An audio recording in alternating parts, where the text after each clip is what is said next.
पुनः स्कंद आए और कहा, हे सभा, कुछ कहो जिसमें कहना नहीं, कुछ कहो जिसमें कहना नहीं। क्या मैं चैतन्य अवार्ड मानस गोचर और वार्ड मानस गोचर हूँ? अब चुप हो गए थे ना सारे, अब बात तो आगे चलानी है। राजा ने कहा, तू कौन है? स्कंद ने कहा, वही हूँ जो तू है। तुझको कौन कहे कि तू कौन है? राजा तुश्रीम हुए। कपिल ने कहा, हे दत्त, तू कहाँ से आया है? कहाँ जावेगा?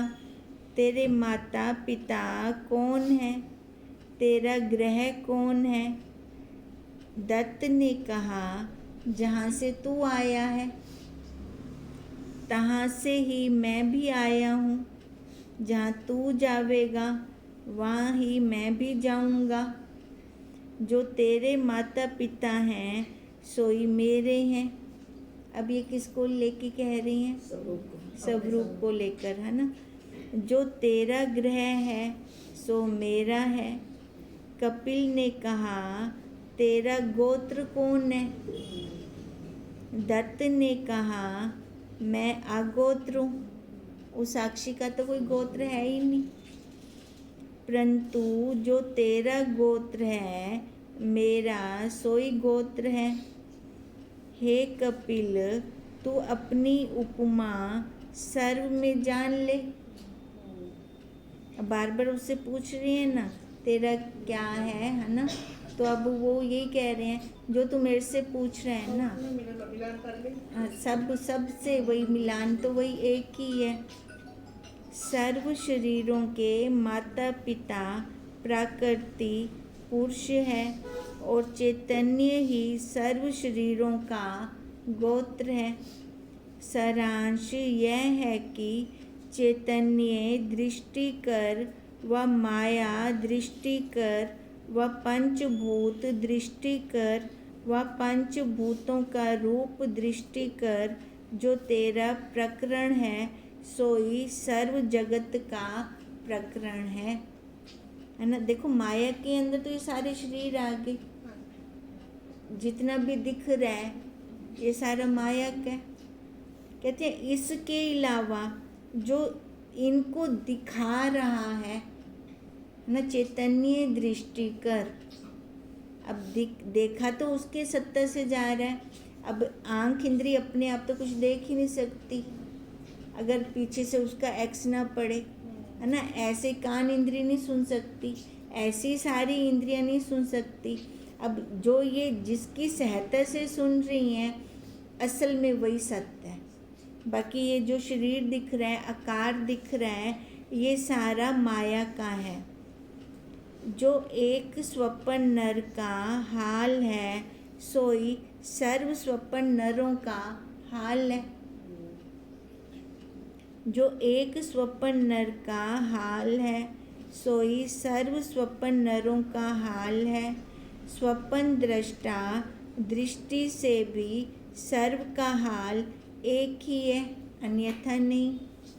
अगर हम उस साक्षी को देखें वो भी सबका एक है ना। अब देखो ये जड़ अब सबका एक जैसे ही है और वो चेतन सबका एक जैसे है। दोनों अपने अपने धर्म में रहते हैं। बस हम क्या करते हैं, हम दोनों को मिला देते हैं, है ना। हमारी बुद्धि के अंदर ये बैठ जाए, ये दोनों मिलते नहीं हैं आपस में। जैसे दो किनारे कभी नहीं मिलेंगे आपस में, रहेंगे साथ साथ, ऐसे ये भी दो किनारे हैं, मिलते कभी नहीं हैं, पर हम बीच में मिला देते हैं। तब करके हमारा ये जन्म मरण का चक्कर चल रहा है, ख़त्म नहीं हो रहा। कपिल ने कहा, मुझ में नाम रूप के अभाव का अभाव है। साक्षी के अंदर तो नाम रूप है ही नहीं।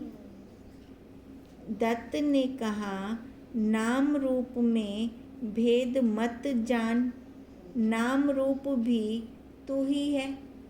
उसकी सत्ता से खड़ा है तो इसलिए तो वही रूप है। कपिल तुश्रीम हुए और सर्व निर्विकल्प हो गए। निर्विकल्प मतलब संशय रहित, मन के अंदर अब कोई फुरना नहीं है उनके।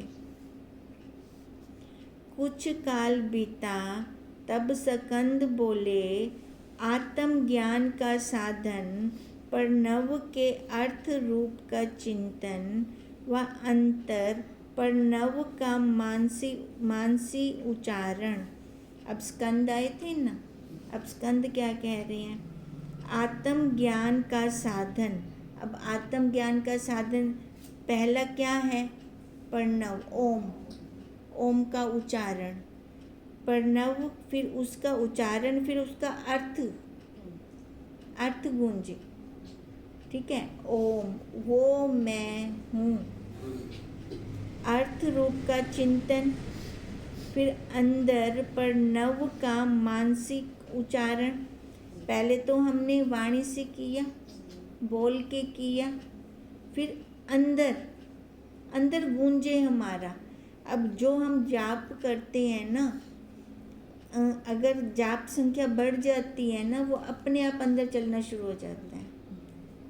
हमें ना चलाना नहीं पड़ता, स्वतः चल रहा होता है अंदर। फिर तभी का वो अंदर प्रणव का मानसिक उच्चारण अधिकारी जनों को करना चाहिए, जो जिज्ञासु है ना, और जो साधक है, और जो अपने स्वरूप को पाना चाह रही हैं, उनका ये साधन है, तो उनको करना चाहिए। कपिल ने कहा, सर्व वचनों की समाप्ति प्रणव में है, वो मैं हूँ। देखो कपिल क्या कह रहे हैं, भी कुछ कहने की जरूरत नहीं है, सारे वचनों की समाप्ति है वहाँ पर। जो हमें गुरुदेव महावाक्य दे रहे हैं, ये महावाक्य मतलब इसलिए हैं कि हमारी वृत्ति बाहर ना जाकर अंदर अपने अंदर रहे। देखो मन को ना कुछ पकड़ने की आदत है, या तो खाली बैठा है तो किसी के शब्दों को पकड़ लेगा, या किसी के आकार को लेकर उसका राग द्वेष खड़ा कर लेगा मन के अंदर। अब ये वेला होता है तभी ये सारे काम करता है। अब इसको वेला बैठने मत दें, हम वेला ना बैठने दे तो महावाक्य उच्चारण करें। गुरुदेव होमवर्क क्यों देते थे हमें, है ना? होमवर्क इसलिए होता था ना, भी पता है कल सुनने, है ना, वो फिर अपनी वृत्ति सारे टाइम उन्हीं श्लोकों में रहती है। फिर वो वाले श्लोक याद करने हैं, नहीं तो श्लोकों को याद करने का क्या फ़ायदा, है ना? ये मन को पकड़ने का साधन है। जो मन बाहर से पकड़ता है, ऐसे गुरुदेव हमारे मन को पकड़ते हैं वो। अब कहा, प्रणव का सबसे अच्छा अर्थ क्या है, जहाँ पर सारे वचन ही खत्म हो जाएं। प्रणव से उपरांत वचन ही नहीं है कोई। प्रणव का जो उच्चारण श्रद्धापूर्वक सदा करता है, मानो चारों वेदों का पाठ नित्य प्रति तिसका होता रहता है। जो उच्चारण करता है, प्रणव मतलब ओम, ओम का जो उच्चारण कर रहा है, उसको फिर किसी और चीज़ का पाठ करने की जरूरत नहीं है, उसका स्वाभाविक हो रहे हैं पाठ, क्योंकि चारों वेद प्रणव रूप हैं और एक अक्षर का छंद है। चारों वेद प्रणव रूप हैं। अब वेदों से हमें क्या मिलता है? यही अपने स्वरूप का ज्ञान मिलता है।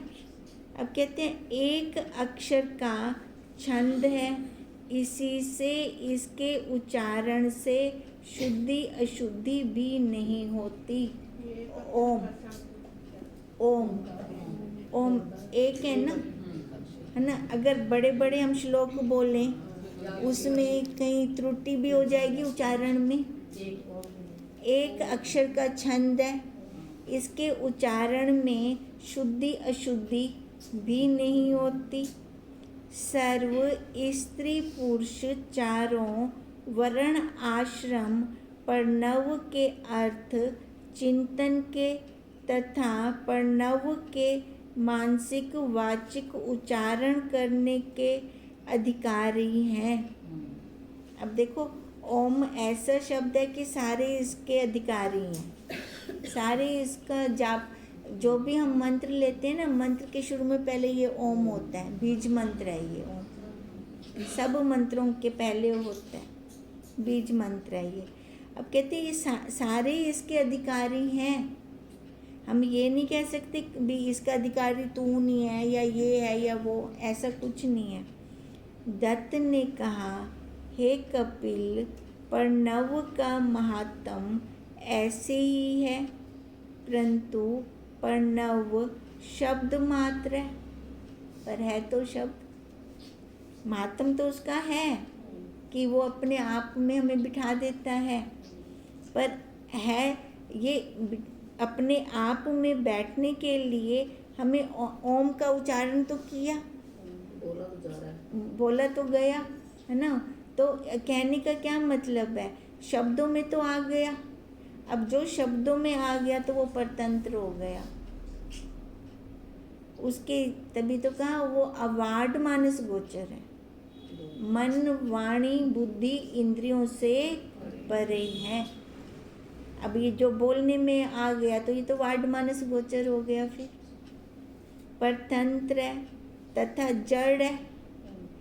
आत्मा अधिष्ठान में जैसे घटपट आदि सर्व नाम रूप दृश्य कल्पित हैं, तैसे प्रणव भी कल्पित है। यहाँ से भी ऊपर चलो, समझ आए। साधन बोला, पहले साधन समझ आ जाए, फिर समझ आने के बाद इसको भी छोड़ देना, ऊपर चढ़ना है। तभी का ये भी कल्पित है, आत्मा विषय भेद नहीं। अब एक की अपेक्षा से ओम कहा ना हमने, फिर इसमें तो हमने भेद खड़ा कर दिया। तभी वो कह रहे हैं आत्मा विषय भेद नहीं। जैसे स्वपन में घट पट आदि स्वपन दृष्टा में कल्पित हैं, तैसे स्वपन का प्रणव भी स्वपन दृष्टा में कल्पित है तो कल्पित है ना। ओम ओम का उच्चारण कर रहे हैं तो उससे अलग हूँ तभी कर रही हूँ, वाणी से बोल रहे हैं, तभी बोला जा रहा है ना। अगर उसमें एक में खोते फिर बोलने की जरूरत नहीं है। न्यून अधिक भाव नहीं, आत्मा ही सत्य है। आत्मा पृथक सर्व प्रणव आदि मिथ्या माया मात्र है। अब आत्मा सत्य है, आत्मा के अलावा जो सारा है वो सारा मिथ्या है ना। चाहे वो ओम आ जाए, ओम है, ब्रह्म है, शिव है, ईश्वर है, सब मिथ्या है। हे कपिल, मन वाणी की क्या शक्ति है कि आत्मा बिना एक अक्षर का अर्थ तथा उच्चारण चिंतन कर सके? है कोई पावर उस साक्षी के बिना? आधार हो गया, वही है, तभी बोला जा रहा है ना। उसके बिना तो हम पत्ता एक उंगली भी नहीं ला सकते। संतों का यह पद बुद्धि से परे है। बुद्धिमान संत पद को क्या जाने? संतों का ये पद बुद्धि से परे है। कहते हैं बुद्धिमान संतों को क्या जाने? वो जान तो नहीं सकते बुद्धिमान तो अपनी बुद्धि से देखेंगे ना, बुद्धि से देखेंगे भी ये क्या कर रहे हैं। जो अपने आप में रमण करता है उसको कुछ करने की जरूरत नहीं है। उसका ध्यान भी कैसे करें? संत का ध्यान वो बुद्धि नहीं लगाएगा ना। क्योंकि वो अपने आप में रमण कर रहा है ना, उसको कुछ करने की जरूरत नहीं है। जहाँ वो जाए वही ब्रह्म हो जाएगा। जैसे बापू जंगल में मंगल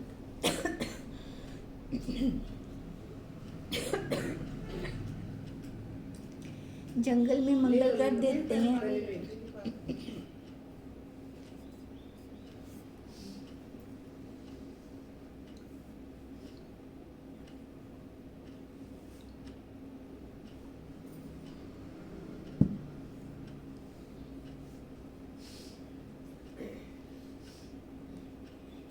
तभी कहा कि संतों का पद बुद्धि से परे है। बुद्धिमान संत पद को क्या जाने, क्योंकि बुद्धिमान बुद्धि के अधीन है। तभी तो तर्क वितर्क होता है ना, क्योंकि वो बुद्धि से चलना चाह रहे हैं और बुद्धि से ये मिलना नहीं है। संत बुद्धि से परे पद विषय स्थित है। बुद्धि से परे, वहाँ पे तो कोई पद है भी नहीं, कोई उपाधि ही नहीं है वहाँ पर तो। हे कपिल वचन मेरा ज्ञानी सुने, तो तिसको दृढ़ ज्ञान हो। जो जिज्ञासु हो, जो चलना चाहता हो इस रास्ते पे। भक्त सुने तो तिसको भक्ति हो, अज्ञानी सुने तो तिसको भक्ति ज्ञान प्राप्ति हो। ज्ञानी सुनते हैं तो तिनको दृढ़ विश्वास हो जाता है, ठीक है। अगर भक्त सुनता है तो उनको भक्ति में दृढ़ता आती है।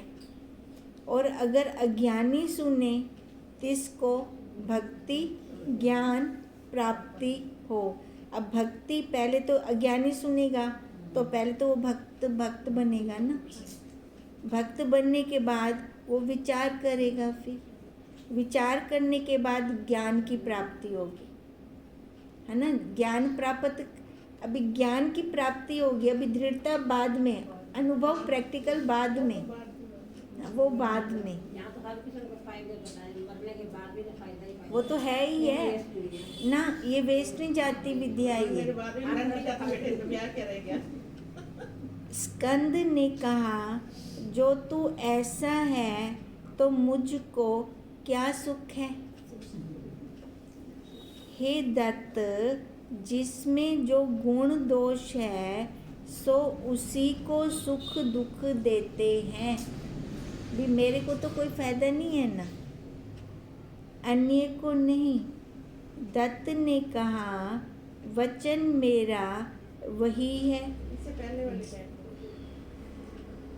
स्कंद ने कहा, जो तू ऐसा है तो मुझको क्या सुख है। जो जैसा है हे दत्त, जिसमें जो गुण दोष हैं सो उसी को सुख दुख देते हैं। स्कंद तो अलग हो गया ना। अब देखो, अगर बापू ने ज्ञान आचरण में लिया है ना, उसमें रमण कर रहे हैं तो उन्हीं को फायदा है। अब जो ये ज्ञान आचरण में लेगा उसी को फायदा होगा। ने तो यही कहा ना, जो ज्ञानी सुनेगा वो ज्ञान में रमण करेगा, जो भक्त सुनेगा तो भक्ति में रमण करेगा। तो उन तभी उसके ऊपर ही स्कंद ने उत्तर दिया ना। नहीं, ये देखो, मेरे वचन भक्त ने कहा कि जेड़ा ये मेरे वचन सुनता है वो कपिल था। वो बीच में सारे बैठे हैं ना इकट्ठे, कोई क्या बोल रहा है, कोई क्या बोल रहा है। हाँ, ये अब स्कंद और उनकी दत्त की बात चल रही है। जो मेरे ये वचन सुनेगा वो ज्ञानी मेरे वचन सुनेगा तो ज्ञान में टूटेगा। नहीं, वो ये कपिल ने बोला है, ये कपिल मुनि ने कहा है ना, जो मेरे ये वचन सुनेगा, ये कपिल मुनि ने कहा है। अब स्कंद आए थे ना, दत्त जी भी बैठे हुए थे, ठीक है। अब ये दत्त को वो कह रहे हैं भी जो जैसा करेगा उसको वैसा होगा, मेरे को क्या उससे। स्कंद ने कहा, जो तू ऐसा है तो मुझको क्या सुख है।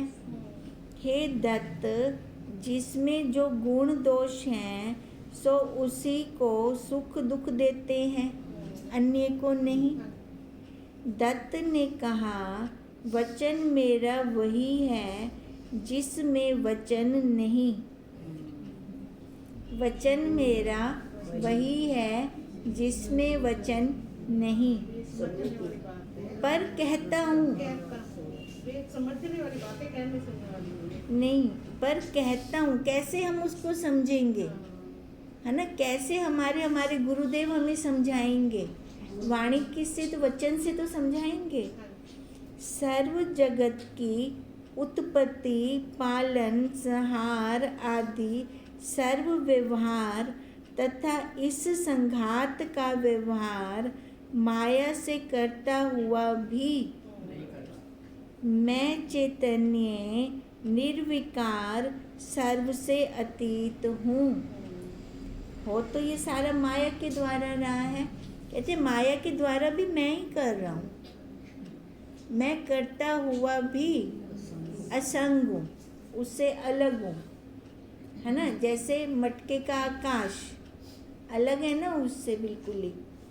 जैसे स्वप्न दृष्टा सर्व स्वप्न व्यवहार करता भी निर्विकार सर्व से अतीत है।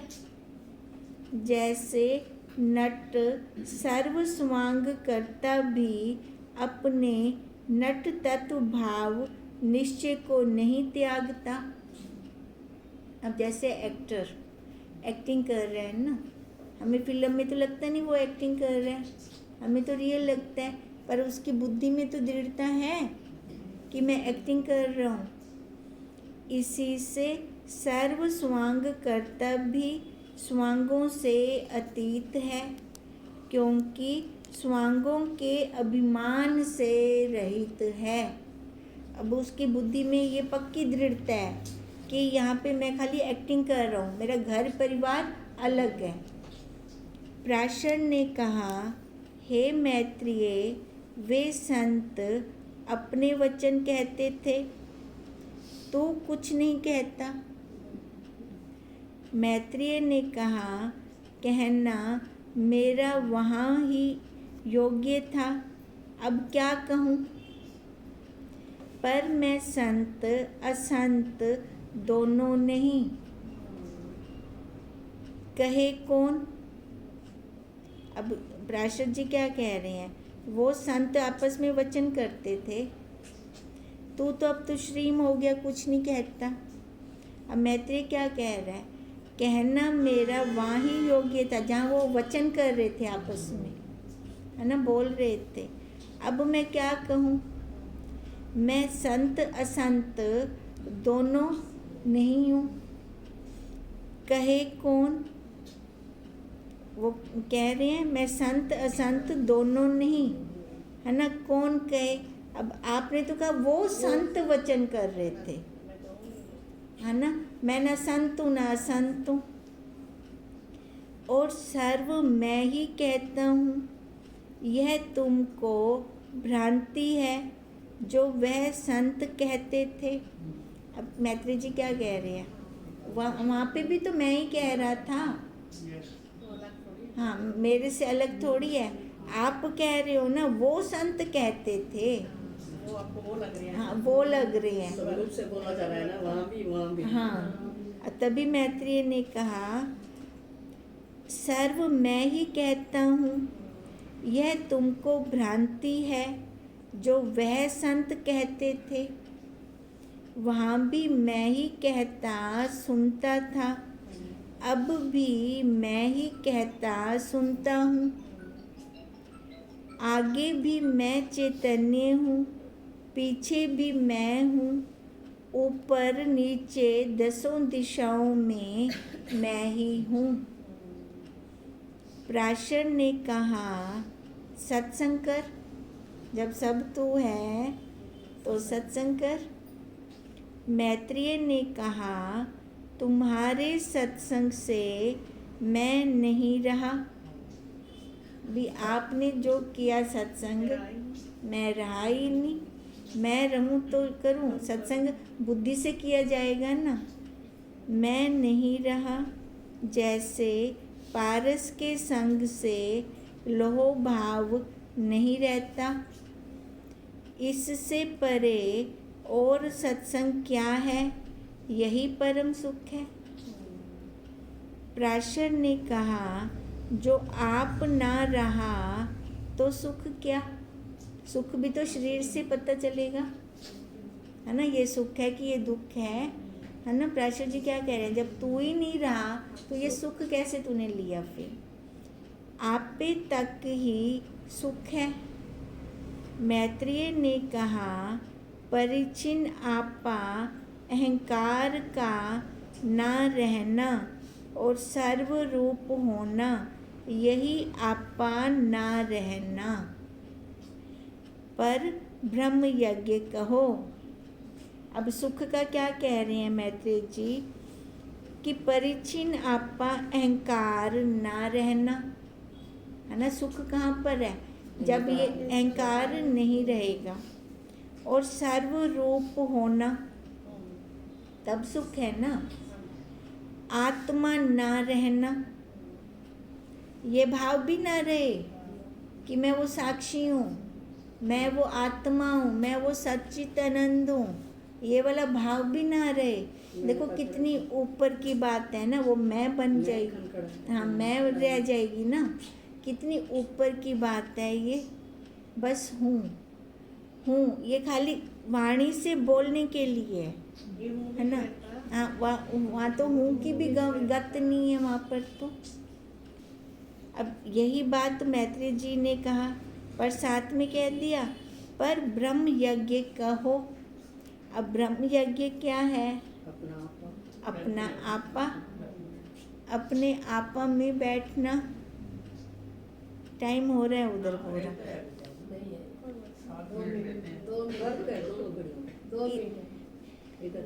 इधर भी रहता है। पराशर ने कहा, अब तक अज्ञान में तू बंधा है, ब्रह्म से भिन्न क्या है ना। अब तक, अब उन्होंने कहा ना ब्रह्म यज्ञ कहो, तो पराशर जी क्या कह रहे हैं, अब तक अज्ञान में तू बंधा है, ब्रह्म से भिन्न क्या है ना। फिर तो कहने की जरूरत नहीं थी ना।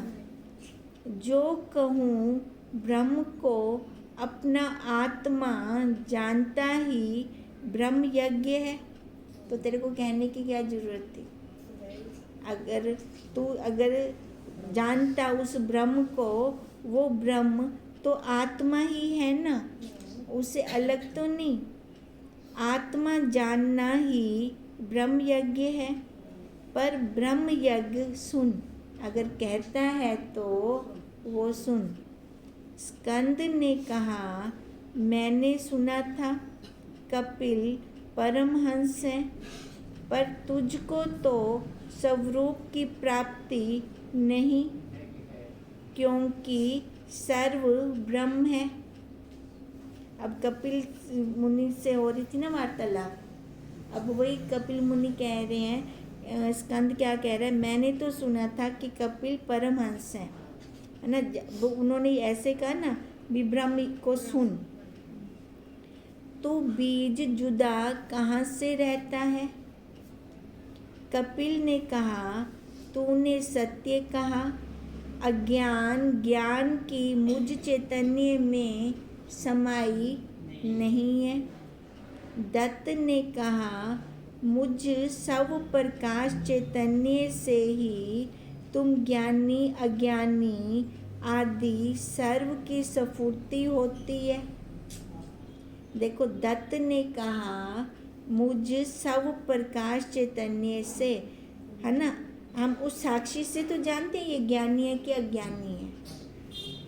चैतन्य से तुम ज्ञानी अज्ञानी आदि सर्व की स्फूर्ति होती है। जैसे रज्जु कर ही सर्प आदिकों की स्फूर्ति होती है। रस्सी है तभी भ्रांति हुई, सांप की, डंडे की, माला की। अगर रस्सी न पड़ी होती तो फिर भ्रांति भी ना होती। अब ऐसे वो साक्षी है, वो चैतन्य ब्रह्म है, तभी ये सारी भ्रांति हो रही है, जीव की, ब्रह्म की, ईश्वर की। कपिल ने कहा, हे स्कंद, स्वरूप तेरा क्या है? शरीर व मन आदिकों का साक्षी आत्मा। अब पूछ रही है ना उससे, स्कंद से। कपिल ने कहा, स्वरूप तेरा क्या है? तू भी शरीर है या मन आदिकों का साक्षी आत्मा है? स्कंद ने कहा, शरीर और आत्मा दोनों के अहंकार से नग्न हूँ। अब बोलूँगा तो पकड़ा जाऊँगा ना, जैसे शरीर बोला वैसे आत्मा बोला, क्योंकि अवाच्य पद हूँ, उसमें कोई बोल नहीं है। इसी से तू भी देह अभिमान रूपी पहरावे से रहित हो। कपिल ने कहा, हे दत्त, जहाँ मैं तू जगत आदि शब्द नहीं, सो कौन है? दत्त तुश्रीम। अब क्या बोलेंगे तो पकड़े जाएंगे। दत्त तुश्रीम हुए, क्योंकि वचन की आगे ठोर नहीं है। वचन के आगे ठोर नहीं है। क्या कैसे बोलेंगे तो पकड़े जाएंगे ना। ओम